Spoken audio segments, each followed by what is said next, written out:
Would someone move item 1.02, please? Move it. Second. Is there any discussion? Any changes? I am not aware of any changes. All righty. I am a yes, Mrs. Perry. Okay, let's see. Mr. Crandall, Yes. Mrs. Alvagore, Yes. Mr. DeJalorme, Yes.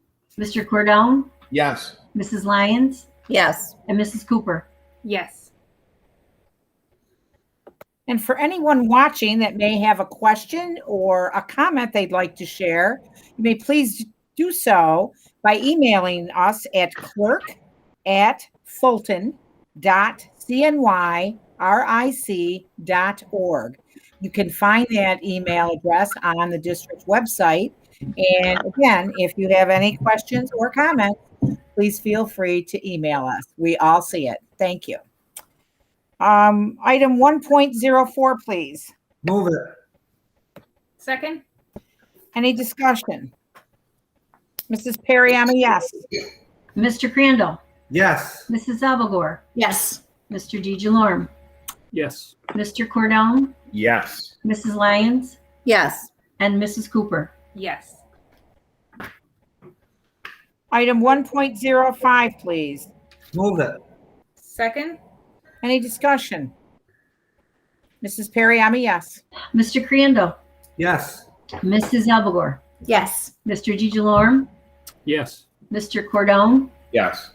Mrs. Lyons, Yes. and Mrs. Cooper. Yes. Are there any questions with regard to upcoming meetings and events? I would like to point out May 18th, our annual budget vote and elections, 9 to 9 at the War Memorial for everyone, May 18th. Please mark your calendar if you haven't already. If there's no questions, then I'm going to turn the meeting over to Superintendent Paulino.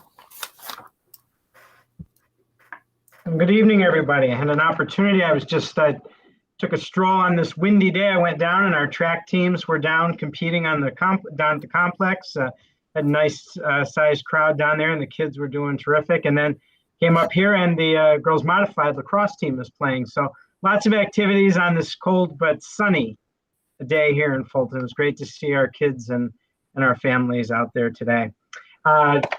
Who's going to drive tonight? I guess I can drive. We're going to start with the fall report, the fall 2 athletic report. Mr. Els, are you on there? I don't think I saw Mr. Els yet. Let's see. I think we're missing Mr. Els. Well, we'll skip over that for now. He may be down. I didn't see him down there, but he may be down. I see his icon. His icon is on. His icon's there, but he's not. Let's see. I think it just popped on. Let's see if Chris is coming. We'll give him 1 second here. If not, I'll go into presentation mode here. Let's see.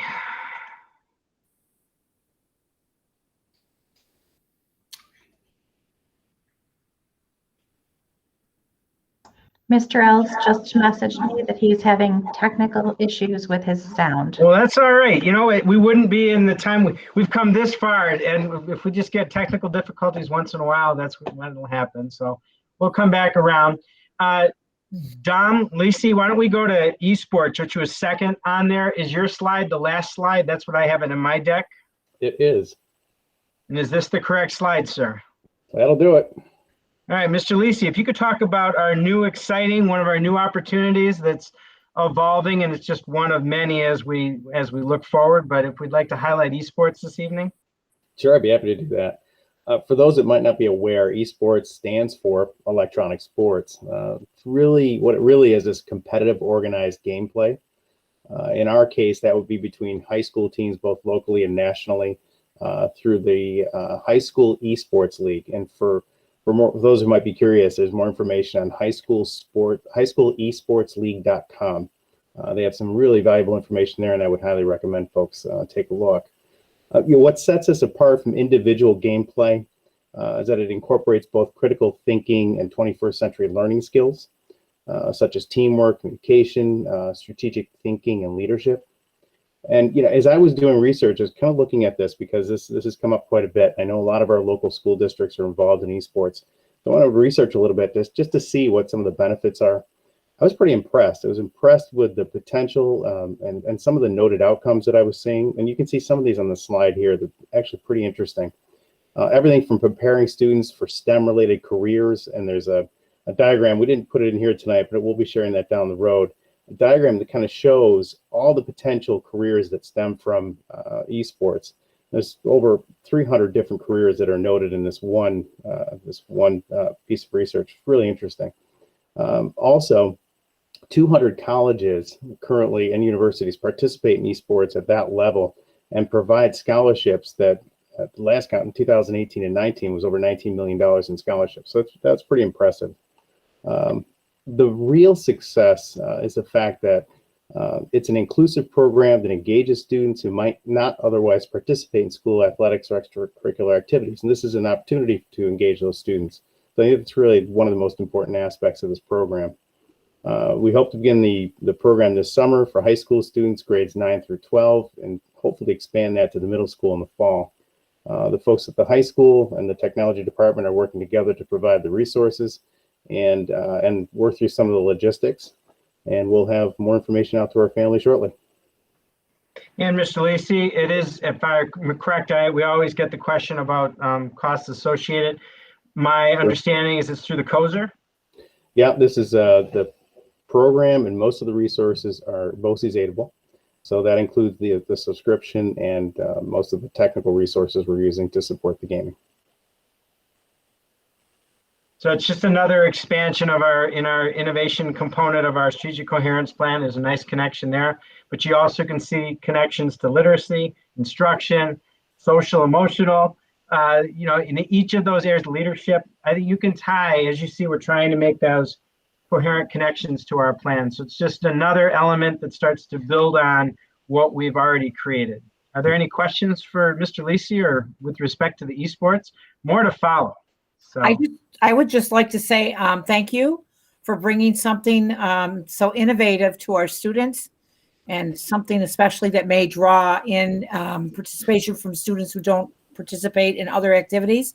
I think it's wonderful, and I truly appreciate that you found something that is also it's affordable, and it reaches out to a number of kids. So well done. Thank you. Thank you. We're looking forward to providing it to our young learners. It's exciting. Mr. Lisi, I have one question. I think this is really interesting. Do we have any other schools locally in our county that are going to be participating, or are we leaders in this? Yeah, there are some other school districts that are participating. On that website I mentioned, you can actually go drill down on their map and look at all the districts that are in the competitions and involved in that league. I was actually surprised to see how many there actually were. There's quite a few. But we'll still say we're leading the way. It's okay. Okay, thank you. What types of educational games do they play? They're not really educational games per se. They're the games that students do play normally on their own. Really, the benefit is in the teamwork and the collaboration, the critical thinking, but doing it with things that they already enjoy and they're already doing. So we're incorporating kind of those skills and involving students that wouldn't otherwise be involved in our extracurricular activities. So we want to engage them in ours if we can. yeah, I even read something recently. They're offering scholarships at colleges now for esports scholarships. I even saw my alma mater, Hobart, is getting in the mix of esports, which I thought was interesting to see. So I think that, so it's expanding quickly, and it's good to see that we're on the forefront providing this opportunity for our kids. Mm-hmm. You just reminded me of a kindergarten teacher. We let the kids play thinking they're playing when all the time they're learning. I think it's pretty cool to bring that back around. Yeah, absolutely. Very good. So more to follow. We're excited about that opportunity. So we'll come back up here to the top. I see Mr. Ells has joined us. How are you, sir? Wonderful. I'm having a little bit of difficulties, technical difficulties tonight. So yeah, well, I will let you know that your athletics looked great down on the field and up here on the field for the lacrosse. So those parts are not technically, they're going well tonight. So how's that? Yes, and I was down at the ice arena watching our wrestling. We have 2 mats rolled out onto the to the floor of the ice arena. Obviously, there's no ice there, but they're doing very well in our wrestling match. I don't know if I saw anything but pins. So we're doing well. So. Well, good to hear, sir. So you're here tonight. You're gonna share with us athletics too. I've got it up on the screen. You just let me know when you want me to advance forward. Absolutely. So thank you for having me on tonight. So we have, fall 2, obviously, we didn't do some of the sports in the fall and some were not offered by Section 3 in the fall. So we moved our fall season to March 1st until April 19th. And we offered football, cheerleading, volleyball, boys and girls soccer, boys and girls cross country, and girls tennis. So you can go ahead and change.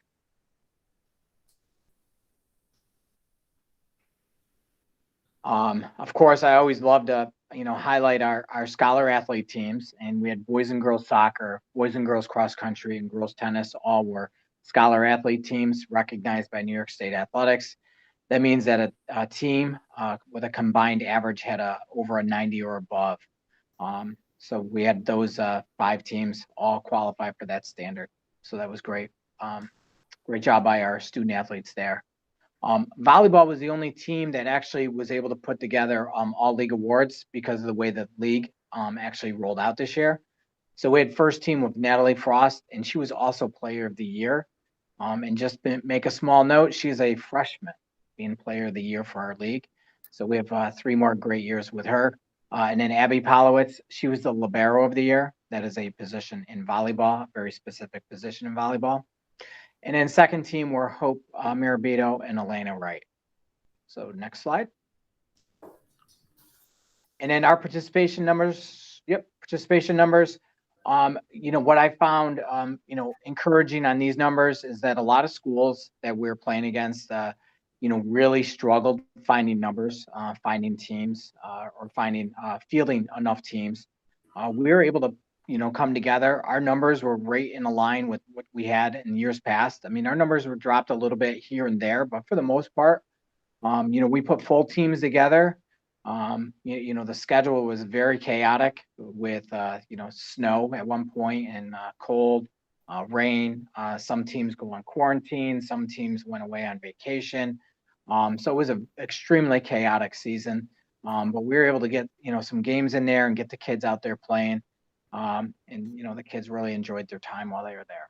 So total numbers were 258 participants, across all of our teams this fall for fall 2.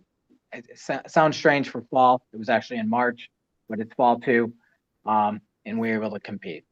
So I think that was all I had for. And then I think Sam May is on here as well. Sam just wanted to kind of recap. Sam played on our football team, and Sam is fresh back from his trip to the Citadel, where he's going to be going to school next year. So Sam wanted to touch base. Did he get on here tonight?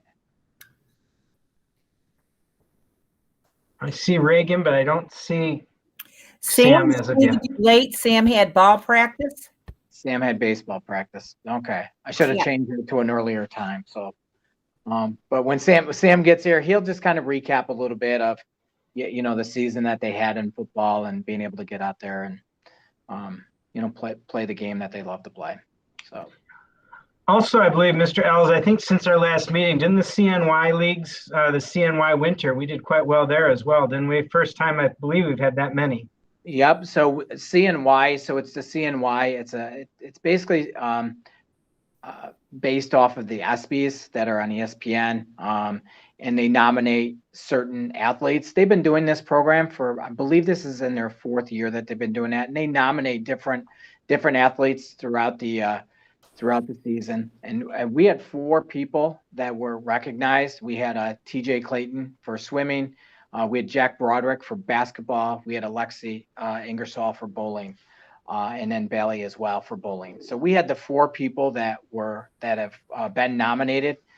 They're going to have the winner. They're going to announce the winners in June. And there's a good possibility we might get a few more of our spring athletes that will also be nominated for that. So it's always good news to hear our kids and our teams recognized. So I just wanted to reinforce that. And also, I didn't know if we wanted to share publicly Dr. Lipke's email, just the number of the vaccinations that we provided here in the Fulton City School District at GRB. I want to extend my appreciation to you, and as well as to everybody that works in our district that made that happen. But correct me if I'm wrong, wasn't it over 5,000? It was actually, yeah, it was over 5,000.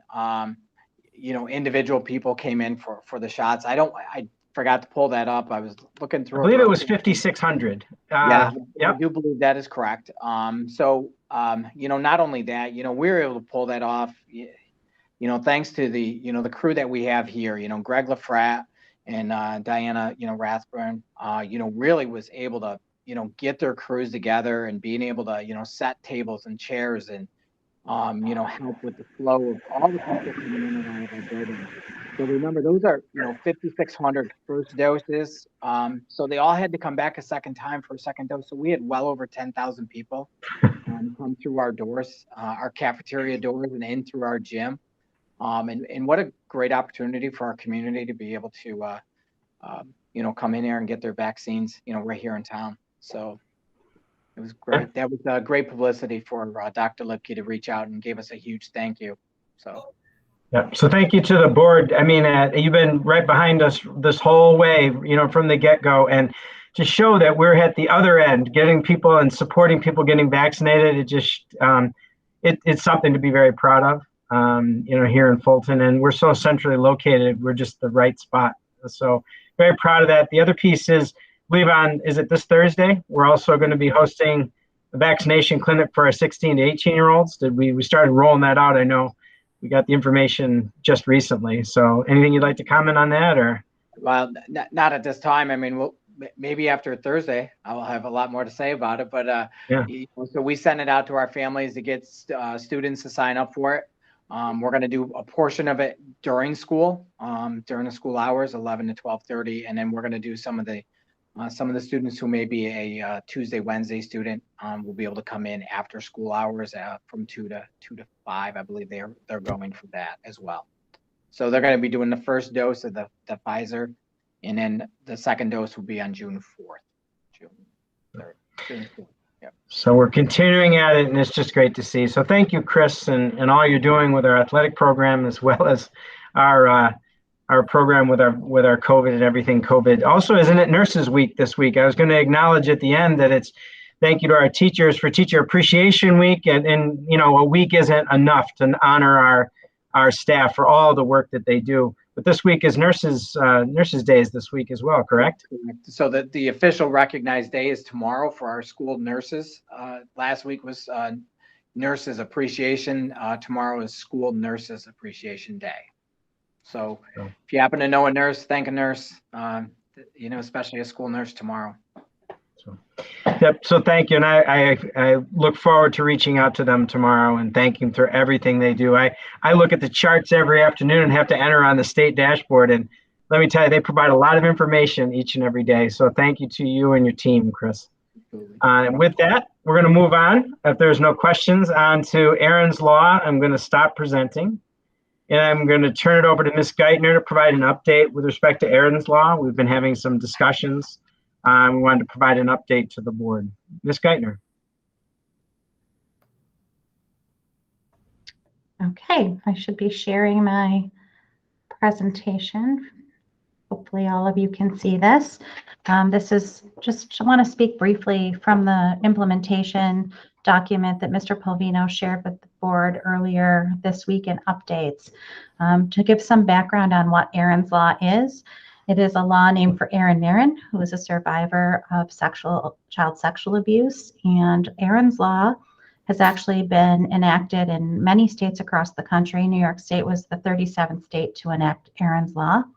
And it's really intended to provide a framework for schools to help support children in understanding, identifying sexual abuse, raising awareness in the community, and making sure that we have frameworks for providing assistance and referral for students and families. So what is it that schools are required to do? So this is really two parts. We already have health education regulations in place that require us to provide health education to our students. And the three standards are around personal health and fitness, health and safety, environment, and resource management. And this is Mr. Ells' territory, so he's really familiar with these standards. Aaron's Law overlaps quite a bit with that second standard around safe and healthy environment. And so our elementary students, when we focus on that second standard, learn about and develop the ability to assess potentially dangerous situations and demonstrate skills to avoid or reduce their risk, demonstrate personal and social skills that enhance their safety, such as being assertive, and also applying safety rules in situations which have the potential for harm. So the ability to think critically around that. Aaron's Law really expands on these standards and skills and focuses on a whole framework. And I won't read to you this chart, but we included in the document all of the grade level bands. So the standards and the learning outcomes are slightly different depending on the age. And Aaron's Law applies to grades K through 8. So we provide instruction in grades K through 8 in these areas. So you can see grades K and 2 are banded together, 3, 4, 5, 6, and then 7 and 8. And you can read through these learning outcomes, which really are around recognizing healthy relationships, being able to be assertive, to say no, to differentiate the different kinds of touches, being safe on the internet, identifying safe and trusted adults who can help you if you are in danger, and making sure that students understand if something were to happen to them, if they were to be abused, that they are not responsible for any kind of exploitation or abuse that occurs. They are not at fault for that abuse. So who is responsible for delivering this instruction? So the New York State guidance document that's provided to us, just like the health education standards, are K through 6 elementary classroom teachers, along with support from counselors, social workers, or other trained professionals, can teach the Aaron's Law outcome. In our 7th and 8th grade, that is reserved for health teachers, along with those student support professionals who can provide that support. When we looked at the best way to meet the Aaron's Law objectives, Liz Tiffany, the Director of Student Support Services, our administrative team, and our school culture committees really looked at what are we already doing. And as you know, we use the Second Step curriculum for our social emotional learning. And Second Step has a child protective unit that meets all of the Aaron's Law objectives and is in a format and framework that our teachers and students are familiar with. So we elected to use the Second Step Child Protection Unit as the vehicle to deliver this instruction specific to Aaron's Law. And it is, again, grade banded. So our K through 2 students, or I'm sorry, our K through 3 students learn one set of lessons. Lessons shift for our grades 4 through 6 students. So Second Step in particular is a K-5 curriculum, but because regarding the child protection unit, our 6th grade students learn in the middle level module. But because of the way the Aaron's Law objectives are banded, we're using the 5th grade curriculum this year for our 6th grade students because they have not yet had any exposure to it. It would be new to them. And Second Step is working on making some adjustments so that we have different material for use in 6th grade that's developmentally appropriate and aligned with those objectives. So keeping the focus on this year, we kicked off the child protection unit this week. Lesson 1 this week is all around keeping yourself safe. So kids learn the safety rules, ways to stay safe, and also something called the never, never rules in K through 3. And those rules are never, never get on something with wheels without a helmet, never, never ride in a car without a seatbelt. And so there are a number of rules that they focus on that are about general safety. And the same in grades 4 through 6, really ways to stay safe when you're home alone, what to do in case of emergencies. Next week, we'll move into lesson 2, and that focuses on the always ask first rule. So there are things that we want our children to understand that before they do them, they should always ask their parent or an adult who is in charge. Lesson 3 moves on to safe and unsafe touches. So our students will learn the difference between safe and unwanted touches, and how to say no anytime someone touches them in a way that they don't want to be touched, whether that's someone poking them in the back when they're standing in the lunch line or other kinds of more inappropriate touches. For our older students, that lesson really also helps them focus on what does your body feel like when it's uncomfortable? How do you use your intuition in the senses, the signals that your body is giving you to help you discern when something is safe or uncomfortable? Lesson 4 focuses on private body parts and information around sexual abuse and inappropriate sexual touching.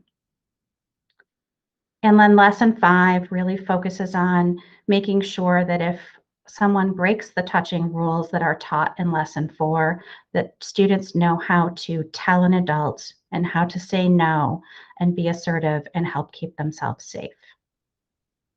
There is a 6th lesson in the Second Step Child Protection Unit. It is a review lesson, but because this is our first time implementing the curriculum and the fact that we're starting in May, we're not going to use the 6th lesson this year. We may use it as a review lesson in the future, maybe at the beginning of next year, but at this point, we're not using lesson number 6 for this year. So the rest of the document just goes through what the rules are, the always ask first rules, and then here is the slide on the private body parts rule that is taught in grades 4 through 6.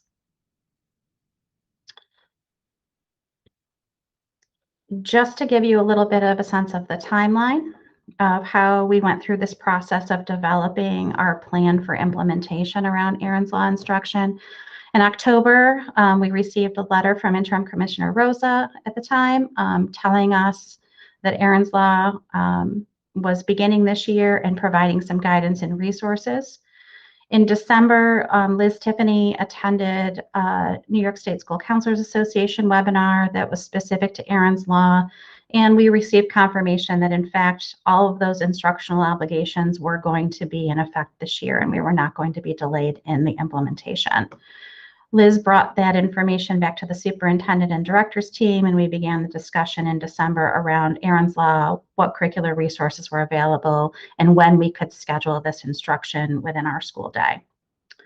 In January, that conversation occurred at our school culture committee, and we began our consultation with the local child advocacy center because they are our partners and experts in this area, and we really rely heavily on them in our student support services model to advise us in this area. That collaboration is ongoing. In February, we reviewed kind of the rollout and schedule of the Child Protection Unit with our district administrative team, and then our school home liaisons in their professional learning community meetings around the support that they would be able to provide for this implementation. In March, we provided access to our K-6 teachers, TAs, and administrators to the actual curricular resources in the unit. And when we were still having professional development time on Mondays, at that time students were not attending in person, we provided training in those child protection units during that PD time. At that time, Mr. Polvino provided an overview to the Board of Education in the month of March and in updates, and then an implementation guidance document was developed based on that PD and teacher feedback that was shared with all of our teachers who are implementing. And then on to April, a family letter was sent home to our K-6 families, including the access code to the online instructional materials on April 5th. Liz Tiffany and Jessica Westbury of the Child Advocacy Center did an Aaron's Law form for families on the Parent University, which can still be found on our Parent University website. And Liz Tiffany and Jessica also held office hours for teachers to provide technical support and answer questions. There were scheduled hours in April, but those are also ongoing by request. So looking ahead, last week, we reminded families that the unit was going to begin and resent the access code as well as something called home links. So every week of the lesson, there's a parent communication that accompanies it that outlines what is learned that week. So we sent that out electronically and also followed up with a voice call so that families would know to check their email. We began our child protection unit instruction this week. We'll continue to send those weekly home links. And then for the lessons that have the more sensitive content about sexual touching, parents will be provided a way to opt out of those lessons. So in that communication, prior to those weeks, there'll be a link for parents to opt out. They can also at any time call their child's building principal or speak to Liz Tiffany so that she can help answer their questions, and they can make an informed decision about what is best for their child. All of these family communications also go to our staff here in the district, so they are aware of what families see as well. And finally, there again is the link to the curricular materials and the access code for families so they can see each of the lessons in their entirety.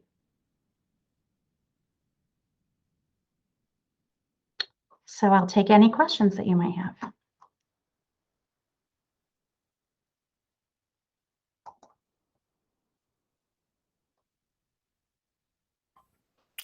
I don't have a question. Okay.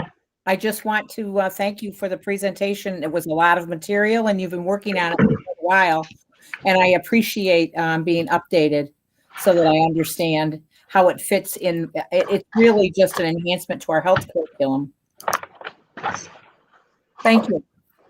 Thank you. And my thanks to Liz Tiffany and the school culture team and the student support teams who are really the front line of doing this, and to all of our teachers who are learning another something new in this interesting year. So we appreciate them as well. Great. Thank you, Ms. Geithner and your team. Dan, I was remiss and I didn't talk about the exciting summer learning opportunities we have. Can you pull that up on the screen, please, for me? My pleasure. Thank you.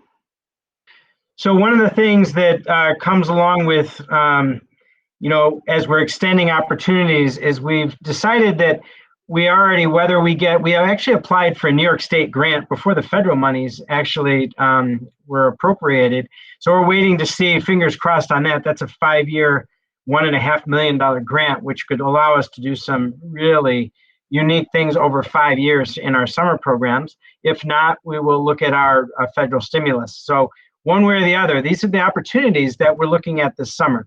Summer camp style, Monday through Fridays, transportation provided, school meals provided, and no cost to families.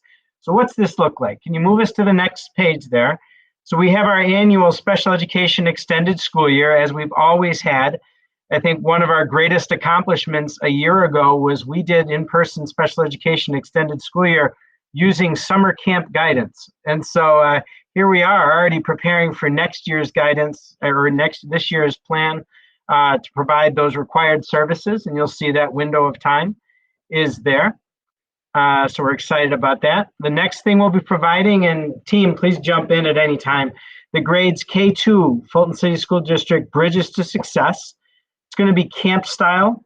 It's going to be addressing pandemic-related learning gaps, promoting school readiness, engagement, social emotional well-being, so literacy, math, social emotional, an opportunity for kids to just interact.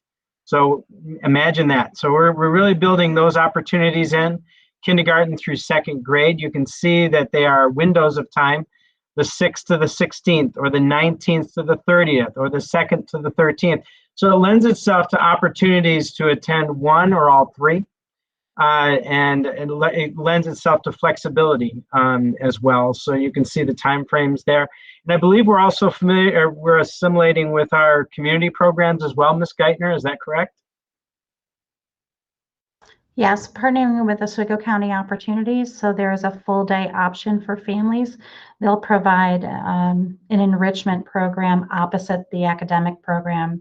So if parents need a full day option, that will be available. Thank you. Next slide, please. Our 3-4, very similar, set up the same way, same opportunities with the OCO enrichment program as well. This one's a little bit more, it's not it's one, are they in the whole time, Ms. Geithner, on this one? Should let you talk about this more. So that is our plan at this time, that we would offer this as a continuous 6-week program for our students. Yeah. So That that's was our a little grant bit proposal. different. Yeah, Yep. a little. But we can be flexible if a student has to miss some time or whatnot to be with family. So again, flexibility is the name of the game here, and opportunity. And then the next slide, please. The 5-8 program. As you can see, similar interdisciplinary theme-based learning experiences, enrichment, again, with our community partners. So again, great opportunities for kids. Looks like a half-day program, 9:45 to 12:45. And then you can see the 2 windows of time. And then 9th through 12th grade, next slide, please. And then GRB is going to be doing a summer institute, and we're focused on high interest, week-long mini courses in STEM, art, technology, physical education, music, drama, career exploration, leadership, and transition to high school. So not your traditional, you need to earn a credit, more of a really try to get kids excited, fired up, interest-based. And obviously we'll also, if there are kids that need credit recovery, that type of thing, we'll also be doing that. So you can see on the right-hand side, the series of opportunities and dates and the time frame. So again, range of opportunities for kids. Is there another slide, or is that the last one there? I think That's the last one. So any questions about the summer? Again, this is very preliminary. We've got some surveys out there to get information as we design this. But we're talking upwards of 600 to 700 students possible in this. So once again, Bolton, we don't go small, we go big. But it's an opportunity. Obviously, if you saw on the recent onboard, I think the front cover, the title was around summer programs and summer opportunities. And once again, we were thinking about this and been planning. And so now we're starting to really pull this together and get feedback. And those surveys are out there. And I know we asked for another round of them the other day, just to remind. I think we had a little over 200 initially. So again, more information to follow, but we wanted to share this with our board as, at the same time, just to remind you, we'll be doing a significant amount of site work on our capital project here at the junior high in Volney. So we're going to be a busy place this summer, but busy for the right reasons. So any questions from the board? I have one. Sure. I was in a store today, and there were a couple people talking about this. I myself wasn't real familiar with a lot of it, but they were asking about who would be staffing this. So that's a question I have also. Yep. So we have posted for positions. Obviously, our teachers are our first, obviously we hope that we have teachers that want to participate. Then we would open up to outside if we needed to, but we're hoping, and Jerry can comment on that. We posted, was it last week? We began postings? A little more than a week ago, and we posted internally for our teachers, teaching assistants, and aides, counselors, and nurses to staff these programs. So Fulton City School District staff members who are appropriately certified will get first preference in those positions. It's out in the public already, because I was asked questions today about it. Yeah, the postings have been out for a little while so that we could be sure we had staff for these programs. Well, the people that we're talking about say we're quite excited, so.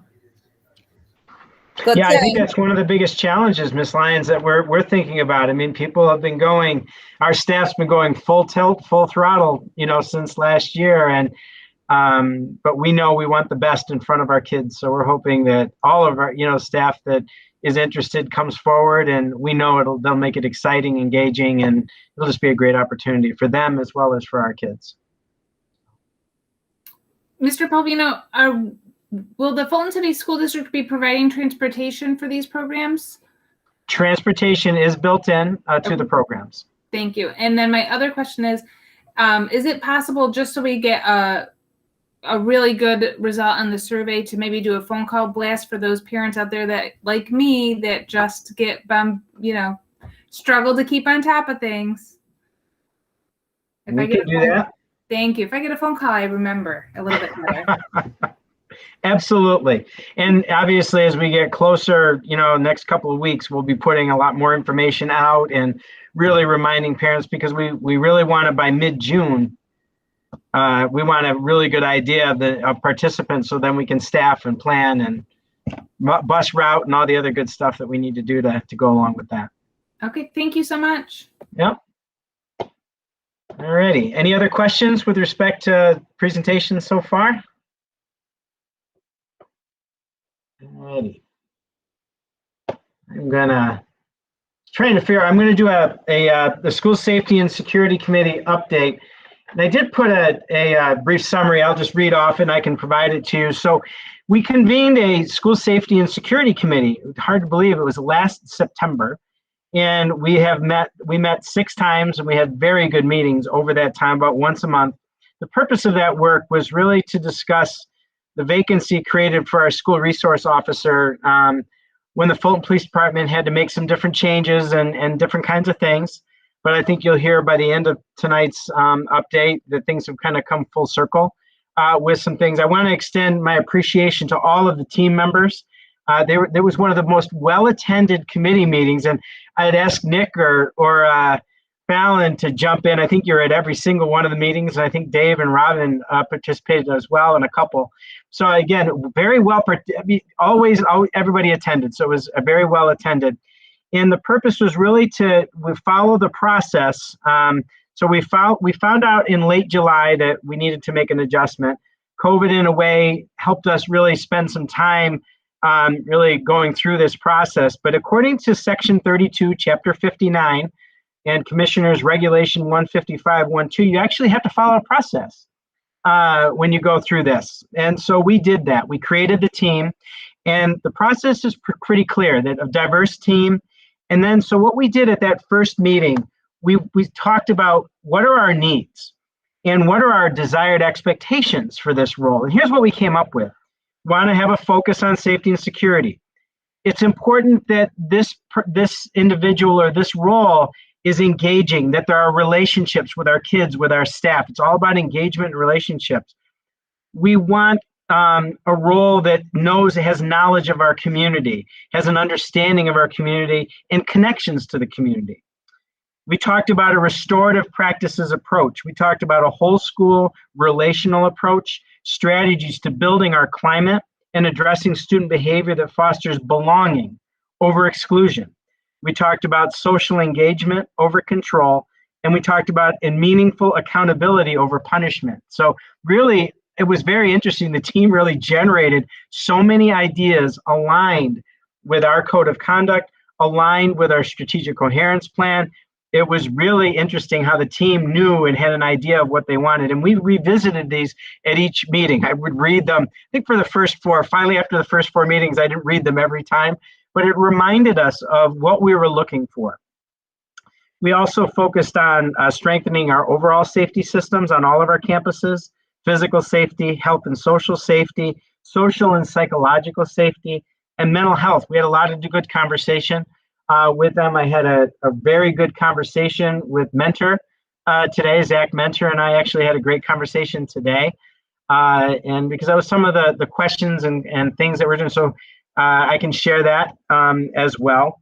And then what we just said, we took the New York State guidance, and they have positions that they want that you can look at. Local law enforcement agency officer with sworn authority that are assigned to schools. That's like your SRO, SSO, school police. Even now, it includes retired officers. And in the case of civil service in the Fulton area, that's called a school patrol officer, I believe is the name, or safety patrol officer. I read it wrong here. I can't even read my own writing. Security firm employee. A school safety officer hired directly by the school district. And we also looked at New Justice, which does restorative practices. They're an agency in the Syracuse area, and they presented. So we, over the 6 meetings, we looked at the local school district hire. We looked at a district that actually hired their own direct person. So they're a direct employee. That was in a local school district, and we looked at their memorandum and some of the expectations. We talked to administration in that district, and we shared that update. New Justice Services shared their life coach and their overall program. We had a great meeting with them, and they shared their perspective on how they may approach things. We had the Oswego County Sheriff's program. We had the sheriff come and present their program.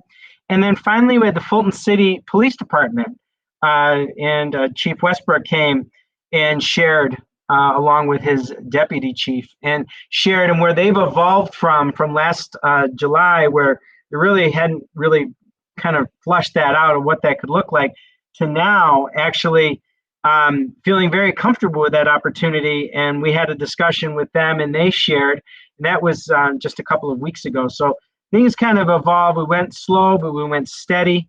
And then finally on April 29th, we did school safety officer versus school patrol officer. We had a comparison. We talked about qualifications of those positions.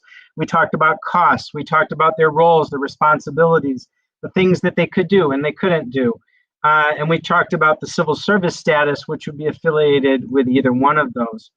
I don't know if you want me to share the recommendation or if our board members want to share that, but I will say that the committee, I'll say that at the end of the committee, there was a unanimous recommendation. I went person by person and had them share.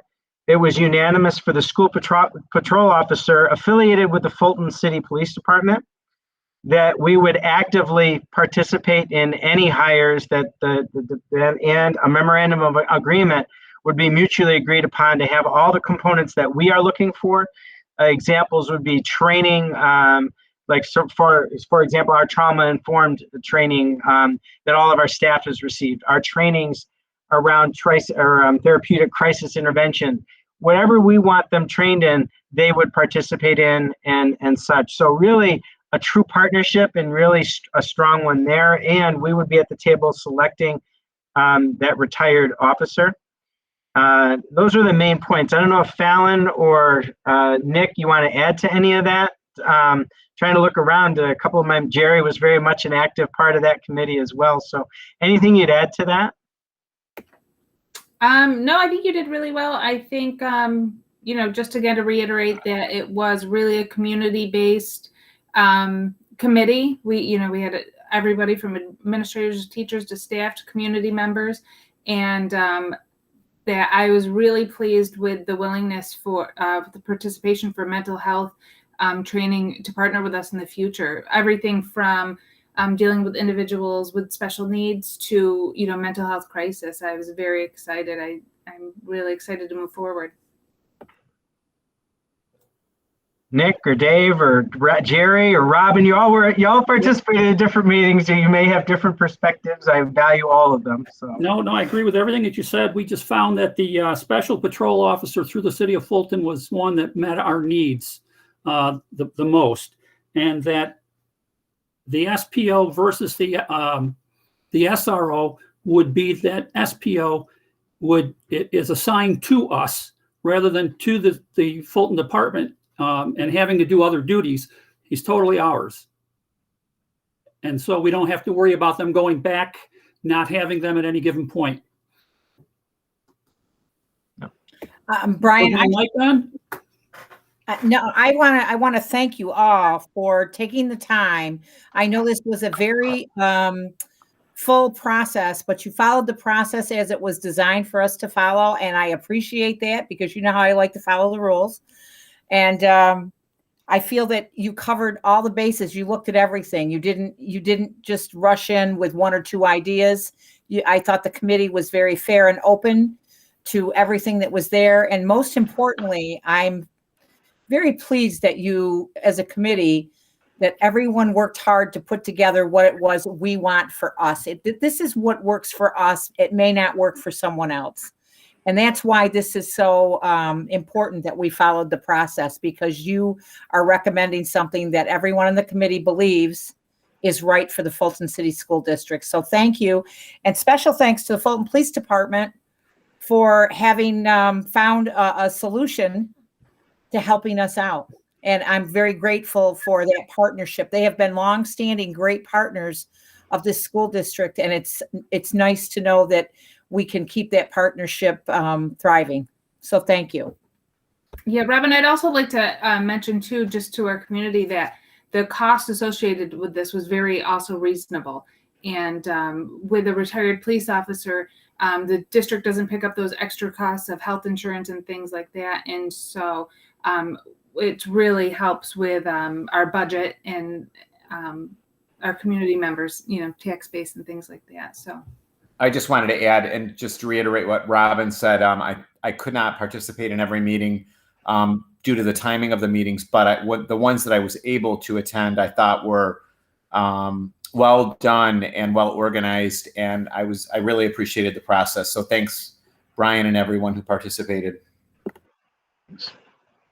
Yeah, it was actually one of the best committees. When I reflect back on all the ones I've ever served on, this one was great because it was such a committed group and very open. Everybody spoke up at almost every meeting. It was really a great experience as well. And I think in a way, it just reinforced the importance of what's important to us, and that we put our needs at the center and our kids. So, and if anything, I think it's strengthened even further the relationship with the new chief as well. Craig and I had a great conversation today, and they've always been good, but today was just great. It just felt really good having a dialogue about things. I wanted to let them know that I was going to make the recommendation tonight. He did not know, what came out of the last meeting until today. So, but great conversation, and looking forward to giving the green lights to move forward to do that and fill a position so that we're ready to roll with our new school year, and working with trainings and all those other kinds of things to make sure. Well, thank you. I appreciate everybody's input. As I said, it was a tremendous experience. So looking forward to the next one, which is getting the person in the role. So we've done the school safety. On the budget update, just very simply tonight, May 18th is the budget and the board vote and all of our elections, and looking forward to that. It's hard to believe it's 1 week from today.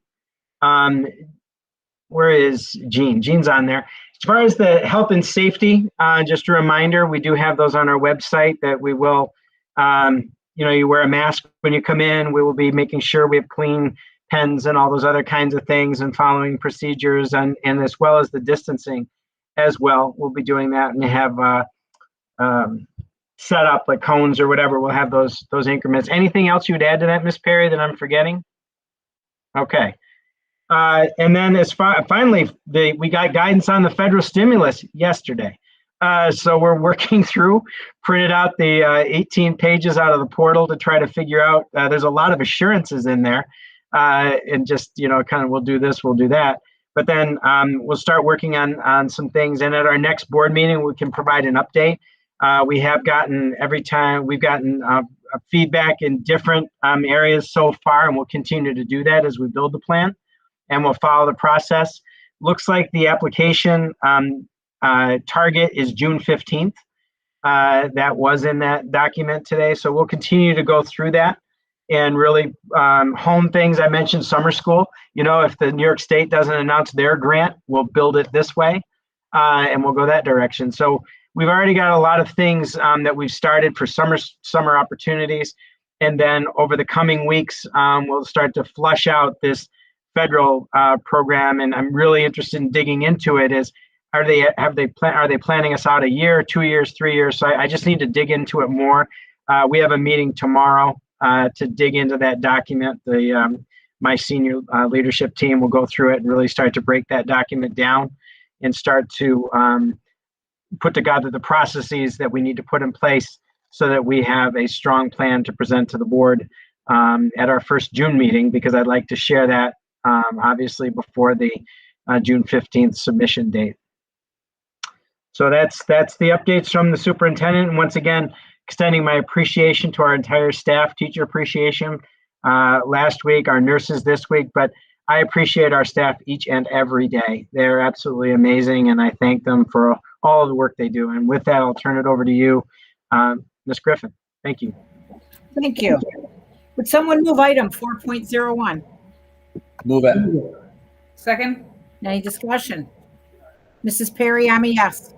Mrs. Cooper, I'm a yes. Mrs. Lyons, Yes. Mr. DeJolorme, Yes. Mr. Cordone, Yes. Mr. Crandall, Yes. Mrs. Elbegor, Yes. Item 4.02, please. Move it. Second. Is there any discussion? Mrs. Perry, I'm a yes. Mrs. Cooper, I'm a yes. Mrs. Lyons, Yes. Mr. DeJolorme, Yes. Mr. Cordone, Yes. Mrs. Elbegor, Yes. Mr. Crandall, Yes. 4.03, please. Move it. Second. Any discussion? Mrs. Perry, I'm a yes.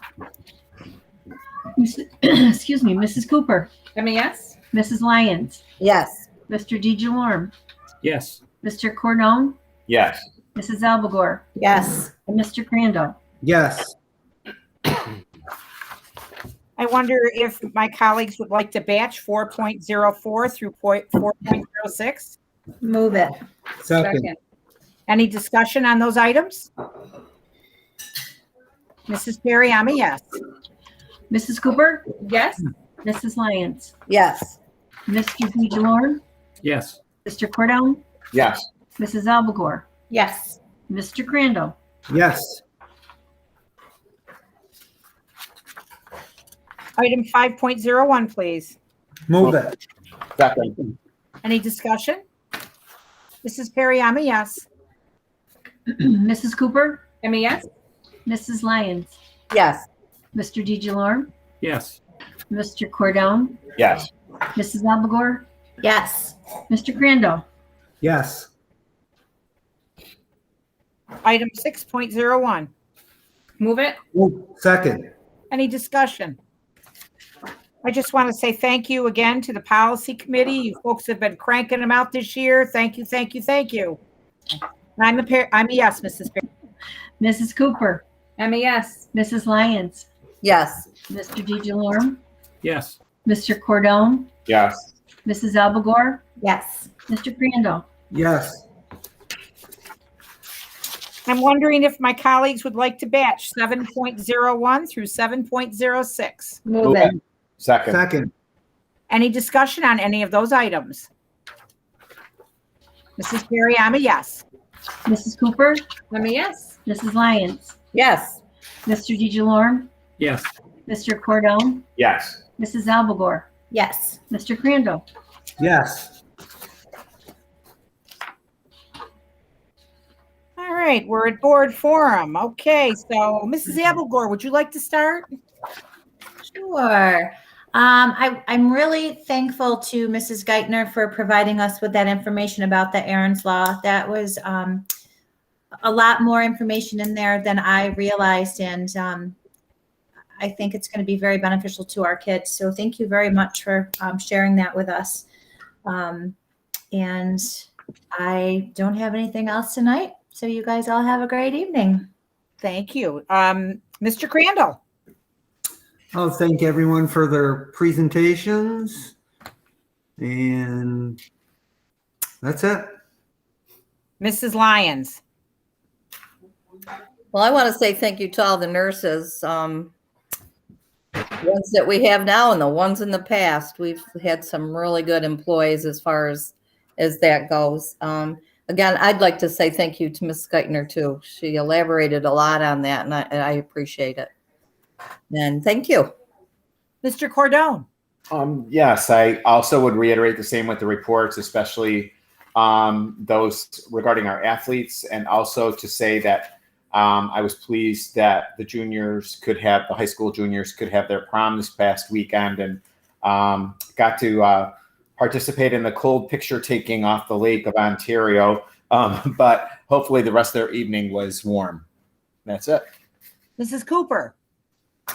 I just wanted to also thank Mrs. Geithner for your presentation. I think we all understand it much more clear. Mr. Els, also thank you so much for your presentation and talking about our sport program. I know this year has been very challenging, and our students have been able to overcome so many challenges but we've seen such an abundance of success, both academically and as an athlete. It's been really an amazing year to watch them overcome. I do believe Mr. May was able to join us. I know you wanted to get back to him as well to mention a few things. And I think that's it. And everybody on our SRO committee, thank you so much for all your hard work. And don't forget to get out there and vote on the 18th. Thank you. Sam, Mr. May. I'll speak on behalf of the Fall 2 sports. Overall, it was really successful. I think the numbers for participation-wise was a lot higher than many other schools. A lot of other schools, their participation rates just dropped, and ours stayed pretty high. And it was really fun to play football again. So thank you for that. Thank you. Mr. DeJarme. Yes, thank you to Mr. Lisi for his presentation on esports. I'm for anything that's for inclusion, especially those who may not be physically inclined. Mr. Els, thanks again. It's great to see those numbers up, and it's always nice to see scholar athletes. Mrs. Geithner, I appreciate your input. As everyone else has said, that information you gave was so much more than I was reading into it. So thank you very much. That's it. Okay, thank you. So again, just to reiterate, thank you to all of our teachers. I appreciate you all the time, even though you might not hear it all the time. I do. What you do is important. Don't ever doubt that. Even on a bad day, don't doubt it. Nurses, yes, what you do is also equally important. And there isn't anyone that doesn't love nurses right now. I can't imagine. I mean, you folks are shining lights, especially when things are tough health-wise for people. So thank you. Esports, again, thank you, Mr. Lisi. I think it's awesome. I'm looking forward to seeing how that all fleshes out. Congratulations, fall athletes. It was nice to see what you managed to accomplish. Sam, great accomplishments by you and your peers. I think that's wonderful, and I'm glad you had that opportunity. Mr. Els, I can't thank you enough, not only for pulling the sports together, but again, to get such a compliment from the health department for all of your efforts to help them succeed in helping our community become vaccinated. Just wonderful. So thank you to you and everyone you were involved with to make that happen. And David, I'm with you. I was so happy to see photographs of our students enjoying their prom.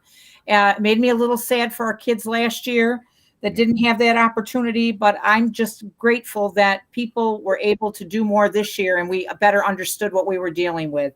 My thanks again to the Fulton Police Department, along with Nick and Fallon, for the many hours you gave to the committee to help lead the way to a decision that's going to help us enhance our safety for our students. I can't thank you enough for that, as well as the people that you served with. But you do a lot of committee work, and so that's why you two are getting a special notice. So thank you.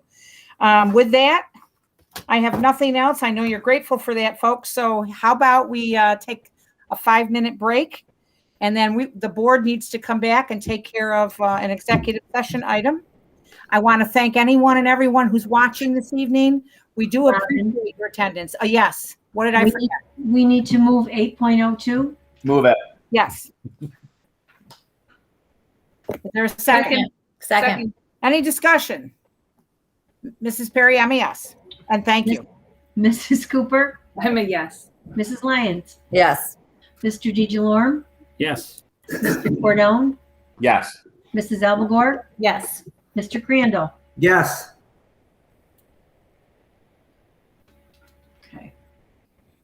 Okay, so we're going to take a 5-minute break, and I hope those of you that joined us have a great rest of your evening. And again, thank you for joining us. Hey, Dave, can I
you, Tim. All right. Would someone move item 8.03? Move it. Second? And any discussion? All those in favor, a hand up? All right, it's unanimous. Thank you, folks. Have a great evening. All right, 8:02. Great. Thank you. Enjoy Bye. the evening. Thank you, everybody. Good night. Good night.